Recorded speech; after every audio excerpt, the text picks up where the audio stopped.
And we are live once again from Win the Storm Conference 2023, March 15th through the 17th. I'm Ty Backer, and I am your host of Behind the ToolBelt.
Behind the Tool Belt is sponsored by Lead Scout.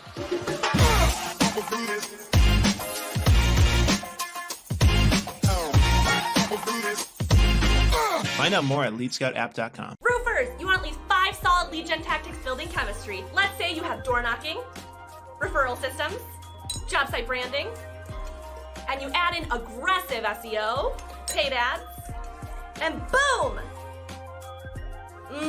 Smells like more leads. HookAgency.com. TC Backer, TC Backer.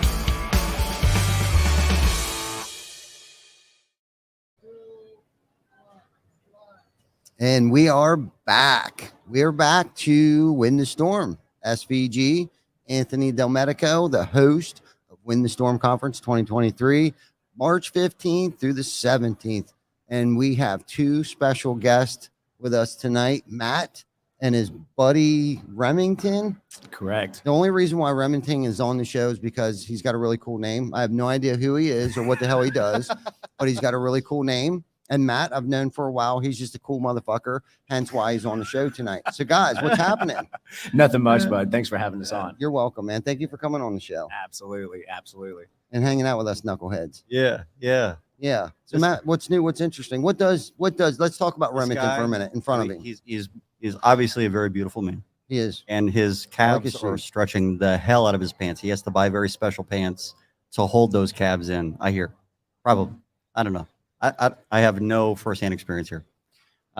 Remington is a badass attorney in Georgia and Florida. He was the attorney that my PA firm utilized, kind of grew up together in the industry, but he's my co-host on the Listen to This Bull show. Okay. So like every time you do one? Or most episodes you're on. I would say 80% of the time I'm on with Matt and Listen to This Bull.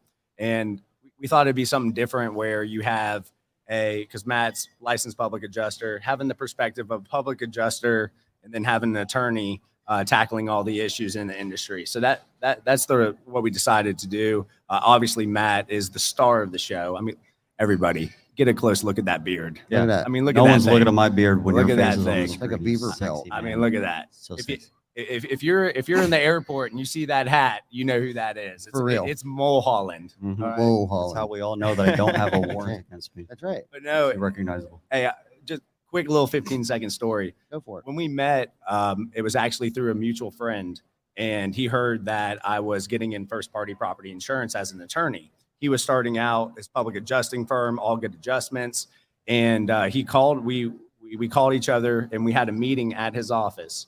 I walked into his office, and I will never forget this.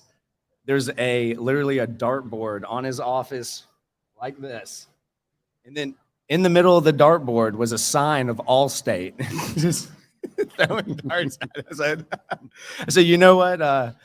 Me and this guy are going to be buddies for a long time. Mhm. But honestly, Todd, what I like about what he brings to the show of Listen to This Bull is that he calls both sides out. Mm-hmm. You know, yes, obviously we're policyholder advocates just like you, but he does call out the policyholder side of things as well, which I think there needs to be balance, and things do need to be called out. So There's a lot of bullshit on both sides, that's for sure. Yeah. No Awesome. doubt. No, it's great that he has an open mind like that. Both of you, I'm sure, to have an open mind like that. And I think that's what's wrong with a lot of different industries is that it's like, or politics or whatever.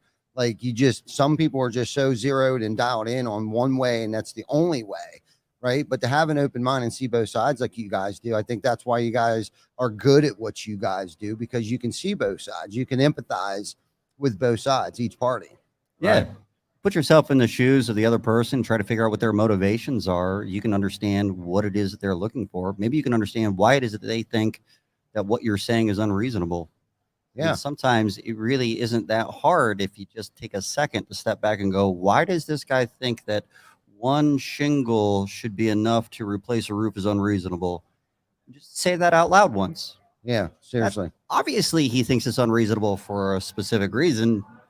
Now, you can show him why it isn't unreasonable, but you really have to explain it well. Yes. Show them why, but acknowledge the fact that it might be unreasonable in a normal situation.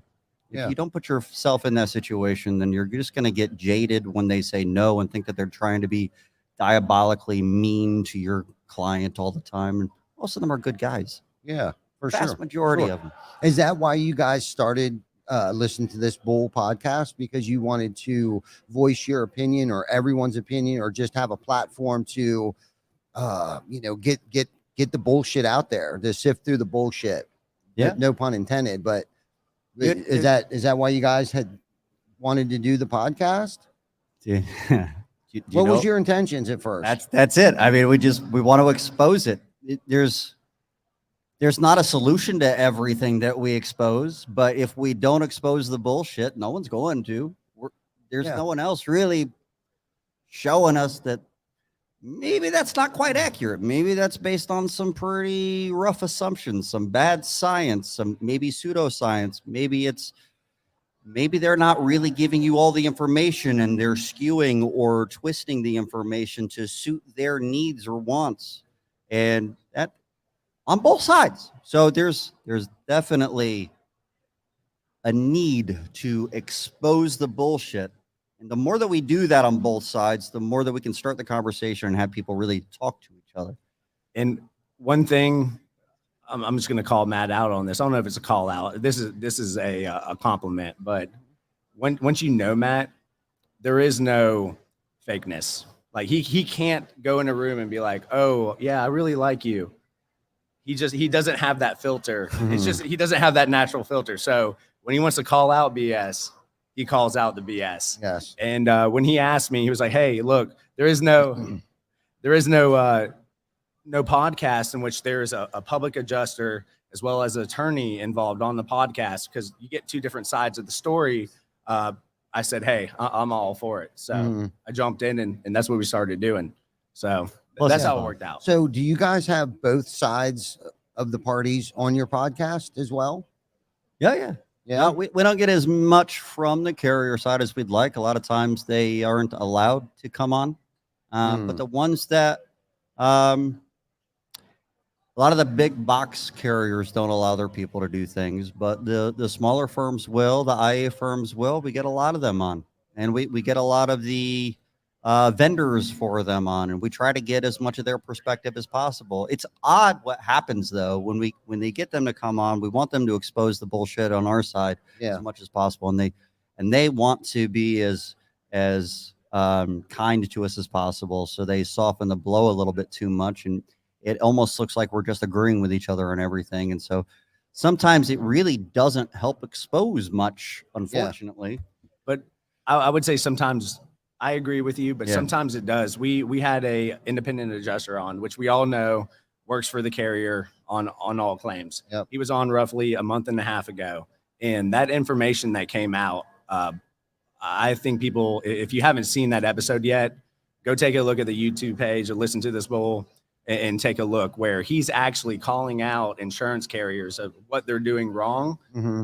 And by the way, the more work he does for carriers, the more he writes for, he gets paid. And because of the BS, I don't say what, the full, I say BS because but Sometimes because he of the does. BS, he won't even work for those carriers to get paid, which I think that's, first off, I tip my cap to him for doing that, because look, if you drink the Kool-Aid over a certain amount of time, you're just used to that process, but at the end of the day, he's like, hey, look, I want to lay my head down on the pillow at the end of the night and sleep good and work for who I want to work for. But again, as we discussed, it's both sides, right? There's bad actors on both sides. I don't even know there's of course bad actors, but there's people that, swing the pendulum, if you will, one way or another, a little bit more than they should. Right on. All right, so let's rewind here a little bit. So Matt, what is your job title? Like, you're not an engineer. You're not what is it? What's your job title? I am a licensed public adjuster. A license. So So you're my PA. license. I don't practice as a public adjuster. I'm an educator. So I teach contractors, public adjusters, insurance adjusters, engineers and attorneys, claims handling. Okay.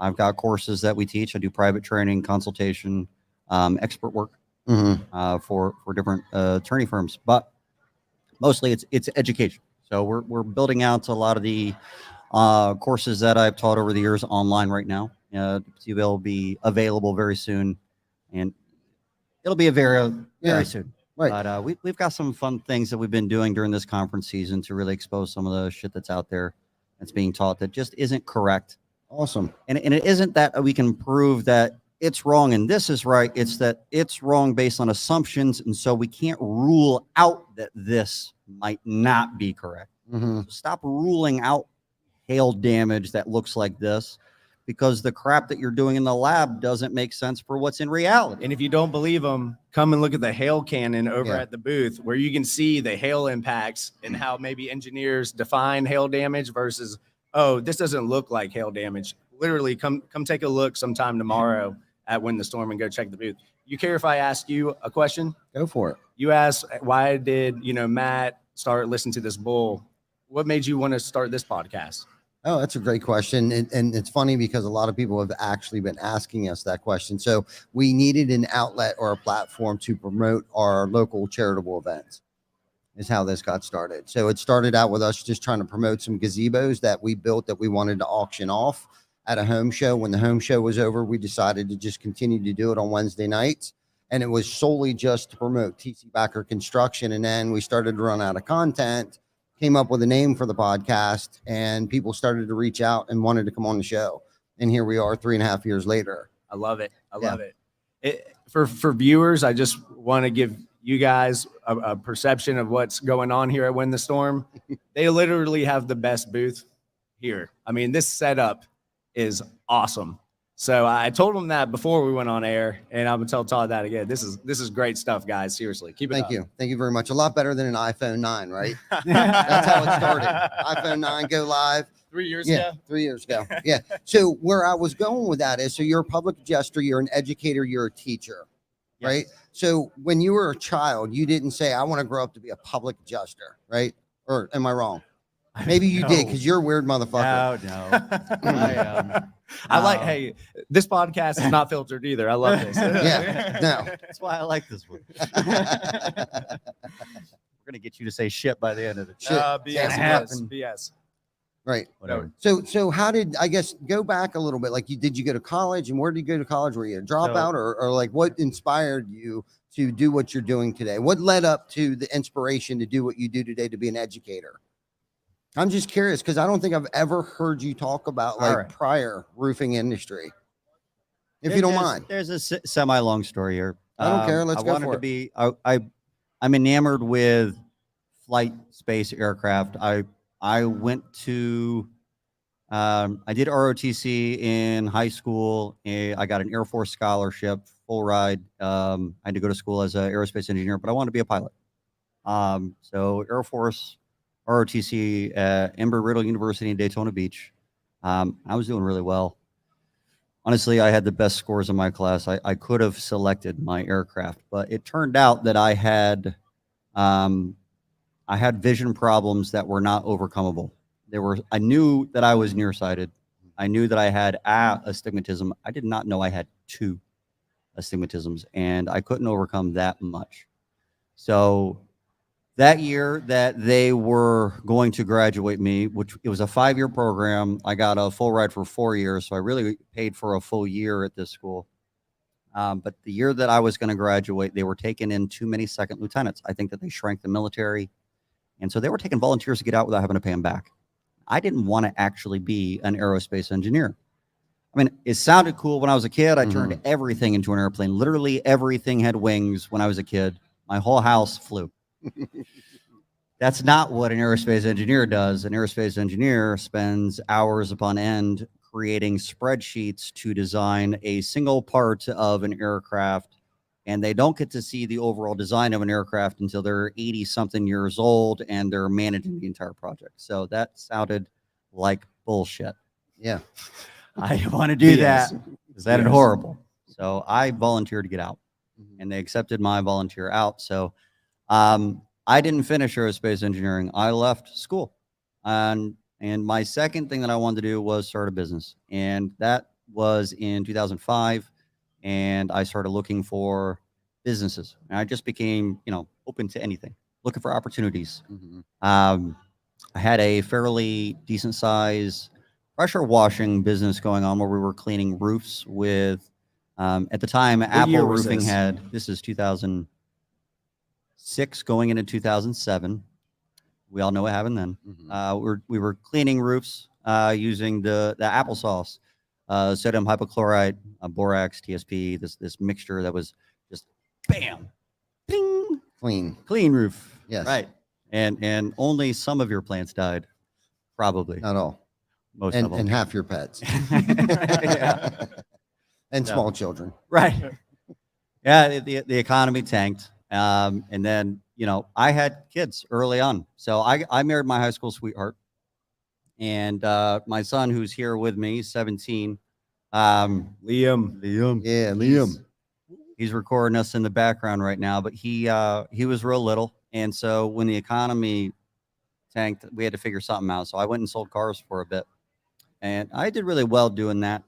I tend to study whatever it is I'm doing, but while I was on the car lot, staying open-minded to something that might come along, a roofer came onto the car lot and told me about hail damage and wind damage, and recruited me, told me to come to his my next day off, which you don't get many in the car business. Guys, what happened is that roofer came and paid $120,000 cash for a Range Rover, and he wanted to know what was going on with that. Of course. He didn't buy shit.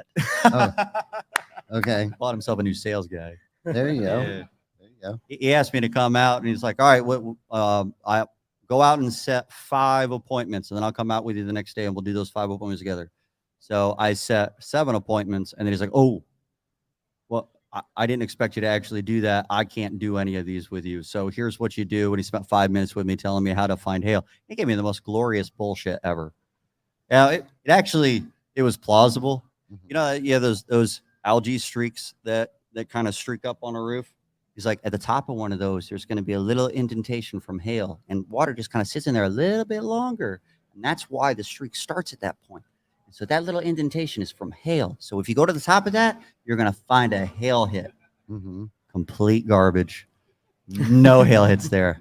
But it sounded so good. Yeah, I was going to say, I'm almost convinced. Right? Damn, I'm going to start looking for It that was shit. very plausible. So the policyholders definitely bought it. So I did those inspections in some tennis shoes. Almost died because roofs in Georgia are steep as hell. I did not have the right kind of shoes, but I did all 7 appointments myself. I signed up 4, maybe. And then he's like, all right, so when the adjuster appointment is scheduled, we'll go out with you. So adjuster appointments got scheduled. Of course, that didn't happen either. So I met with all the adjusters. It kept going like that. What made you want to transition into getting your public adjusting license? Because I've known you for over half a decade. And Well, Actually don't know I that. started my first roofing company pretty early into that because I wanted to start my own business anyway, and that was I was learning it all myself anyway. But honestly, if I'm being honest, it was pride. no filter. Ego. I felt like I didn't want to just be thought of as a roofer public adjusting sounded a little bit more professional. So Makes sense. I'll do that. I was good at dealing with the insurance adjusters. I thought I could make the same amount of money. Turns out, no. Roofers make way more with a lot less work. It was not the best move in retrospect. Okay. But it did feed the ego a little bit. Mhm. And it allows you to fight the puzzles. So policies are big puzzles. You can find coverages. You can fight on different avenues. It definitely tweaked parts of me that sounded weird. It No filter. Yeah. no filter.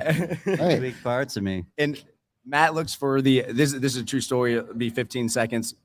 Matt was looking for the, I guess, quote unquote, greener side of things, of the fence, Yeah. if you will, to a point where there was one time Matt and I were working claims together. I was the attorney. He was the public adjuster. And he was like, man, maybe one day I want to be an attorney, and maybe he was saying it in jest, Yeah. but he sat in one deposition. And after that deposition, he goes, there's 0% chance. I was like, man, Yeah, I was bored. I have to do this 3 times a week. That was The grass horrible. is not always green on the other side. Oh, Yeah. that's really boring. Yeah. You're just sitting there typing away. You're like, objection. How did you do that?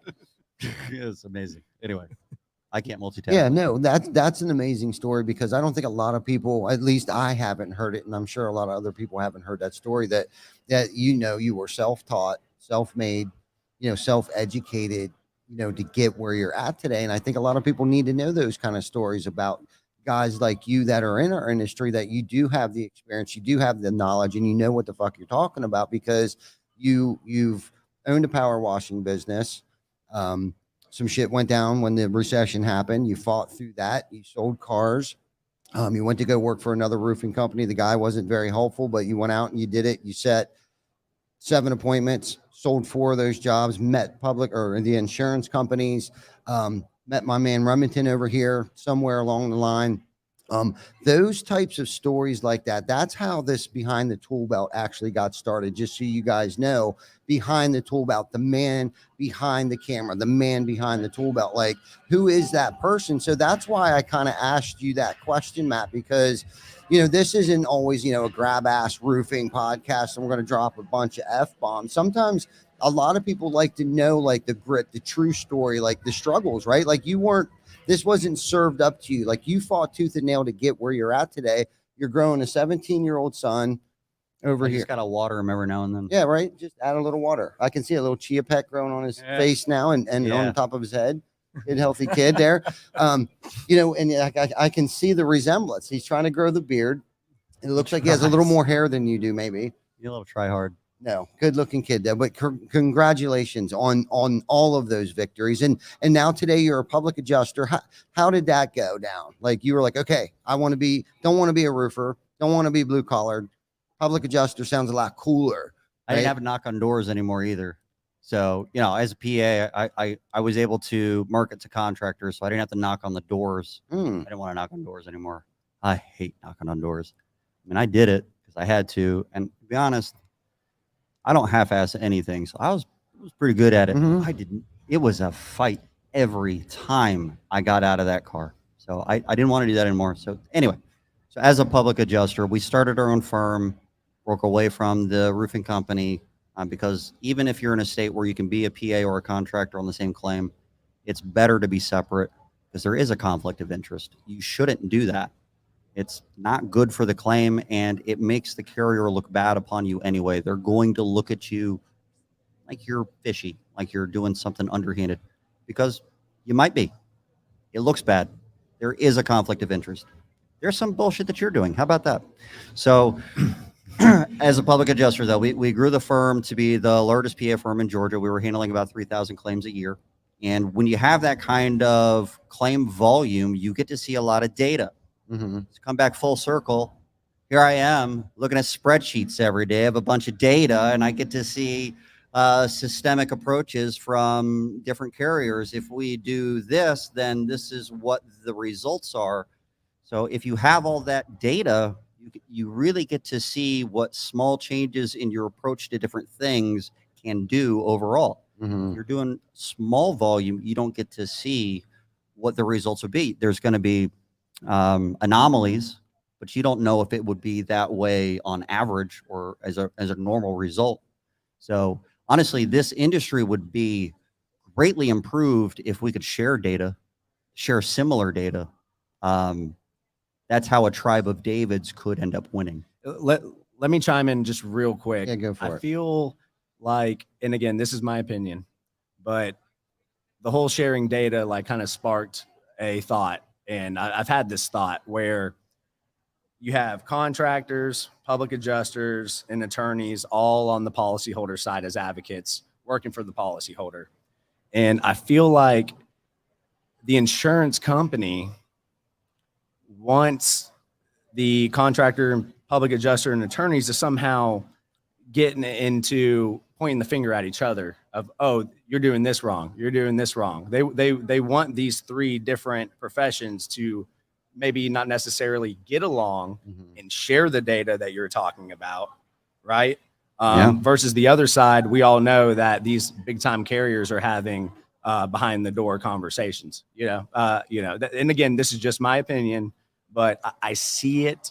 And I've seen it not only in, Atlanta in the state of Georgia. I've seen it in Florida where they're trying to pin these professions against each other. But it goes back to sharing the data. I think the more that we work together, the more unfiltered podcasts that we have, like behind the ToolBelt, and sharing this data, the better.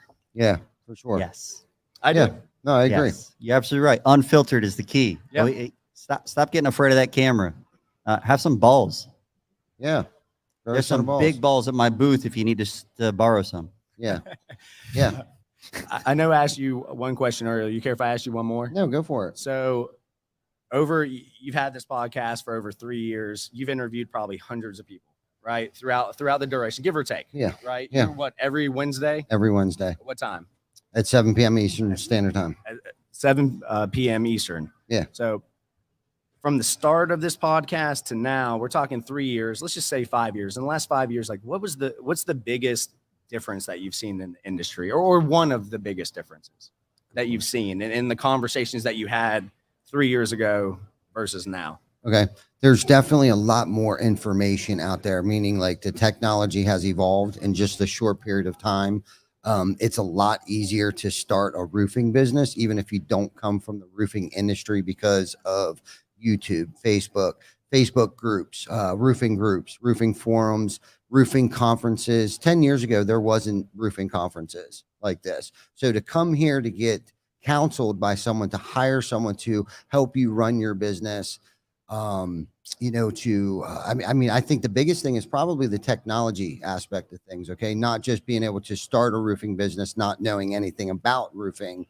But that's definitely an issue, not necessarily something that I've seen happen, but it seems like it's happening more now than it was 5 years ago. The other thing, like I touched on, was IT. So the technology now has evolved so dramatically, whether it be from CRMs, whether it be from aerial measurement tools to instant quoting. Like this e-commerce thing starting to come to fruition right now. And it seems like the roofing industry has been a little behind in the times, I guess, for lack of better terms. HVAC, they've been holding conferences forever. Plumbing, there's been plumbing conventions for decades, right?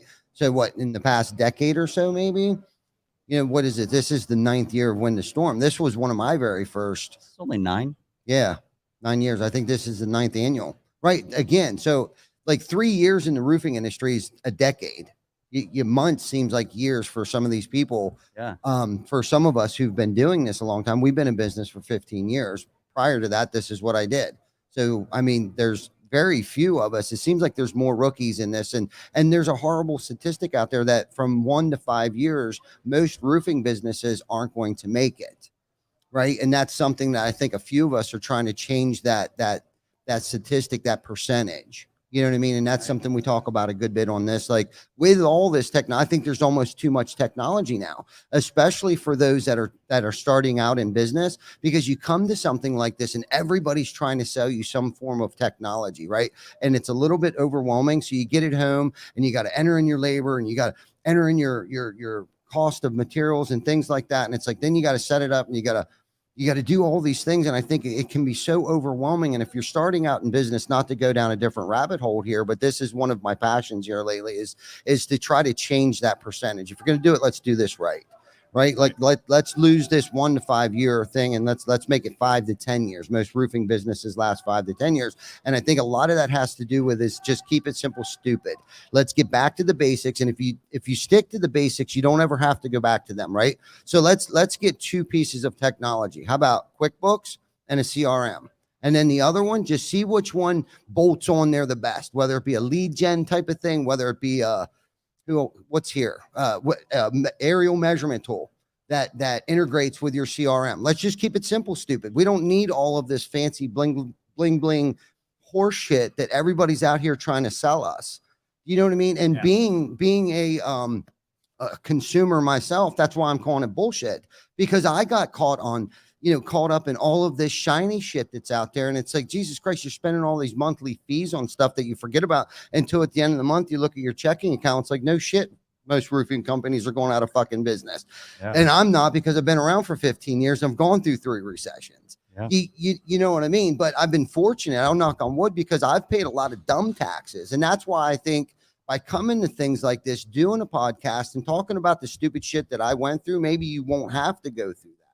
Not to go down that rabbit hole, but I think IT's been tech. I'm sorry, I keep calling it IT. Tech is one thing, and now we got fucking AI coming out now, artificial intelligence. Like, Jesus Christ, where's that going to take this thing? Right. You're exactly right. I just want to say this, because of the technology that you're talking about. That 5 years ago, there was 0% chance that a roofer, a public adjuster, and an attorney were sitting on a podcast at Win the Storm. What would happen if we walked into a bar? I'm gonna let the viewers decide that. Right? I like that. Seriously. So please leave comments. Yeah, right. And we want to see those comments at the end. Okay. Yeah. No, but that's a great question. So, Matt, you being in the industry as long as you have, or around the industry, both of you guys, right? I have another question too that I don't want to forget to ask. What have you guys seen change in the industry, for better or for worse, I guess? You want to go first?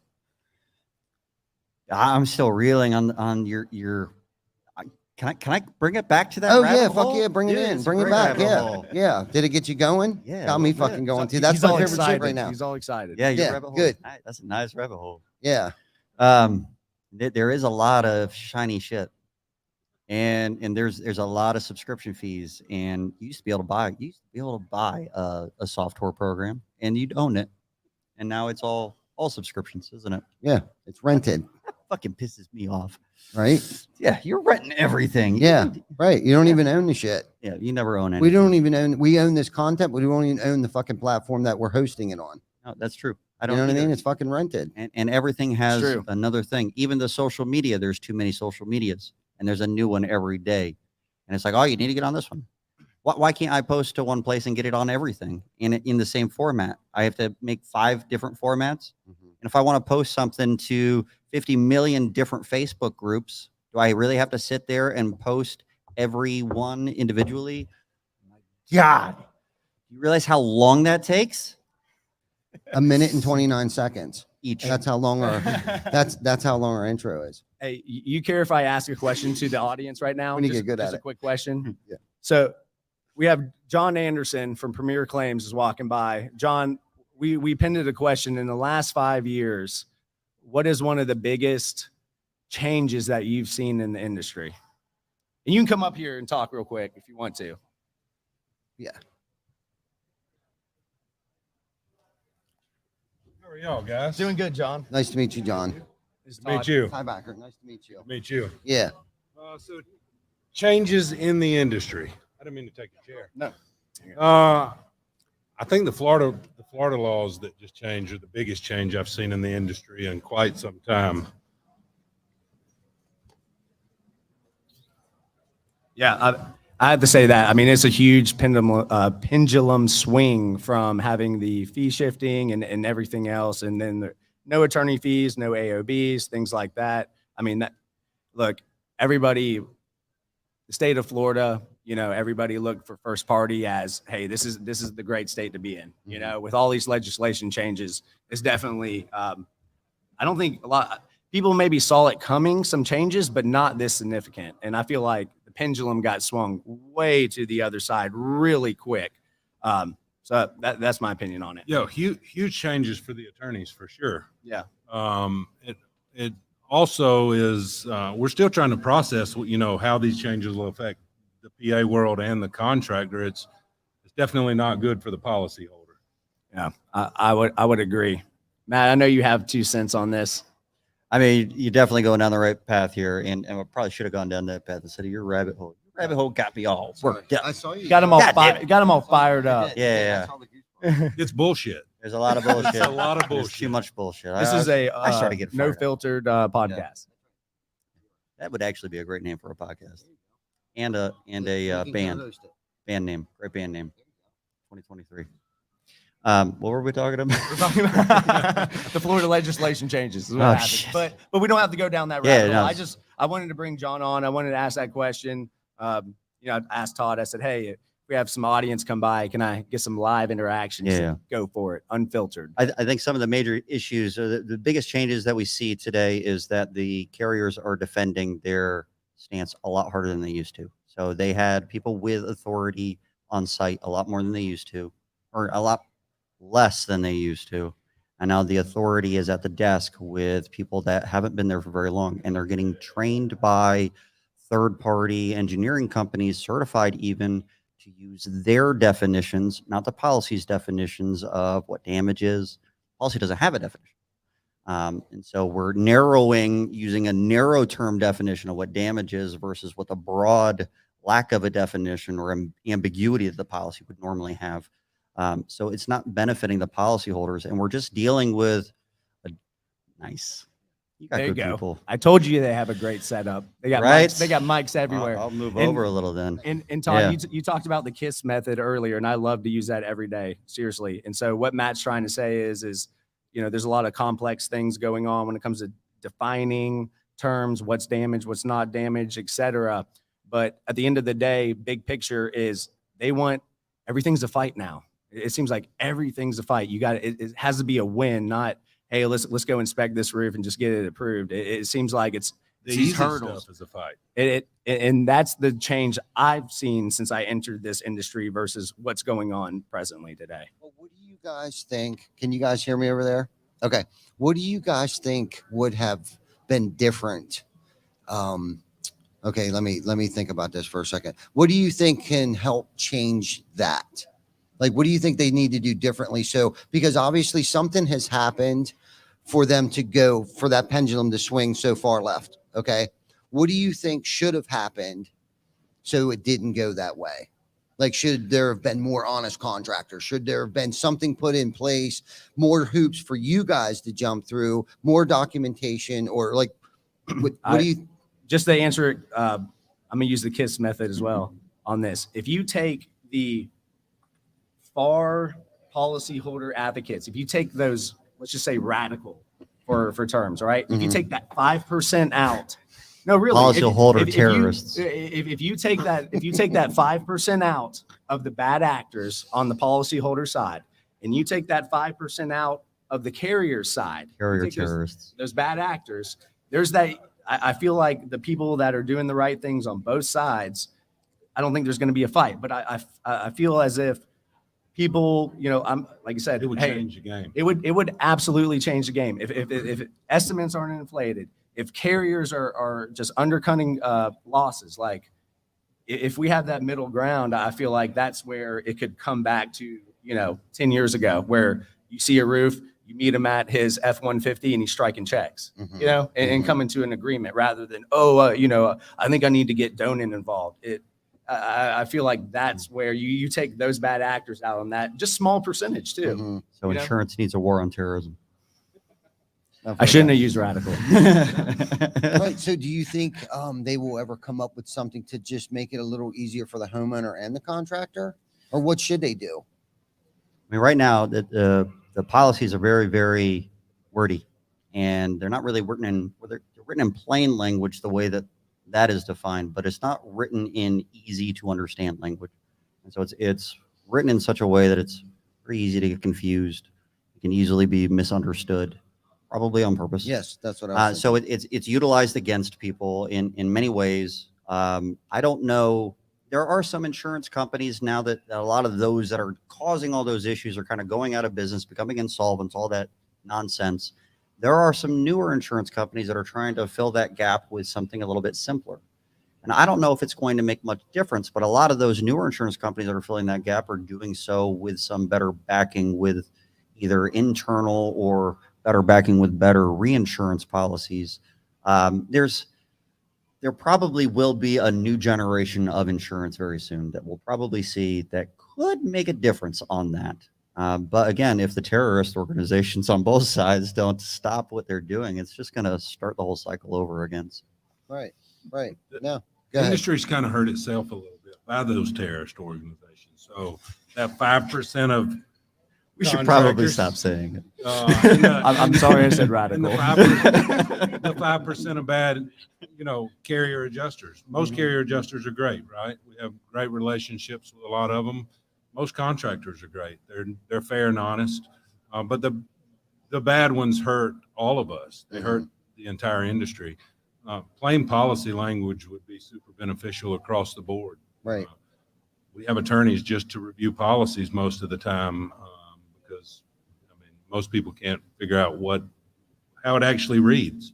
And a lot of times you get different opinions from different attorneys. So that hurts the industry also. And the insurance carrier stands behind that ambiguous language that nobody knows what it means. Yeah. So it's a multitude of things that need to change, but those would be some great steps. Now, do you think coming up with a different estimating software opposed to Xactimate would have helped?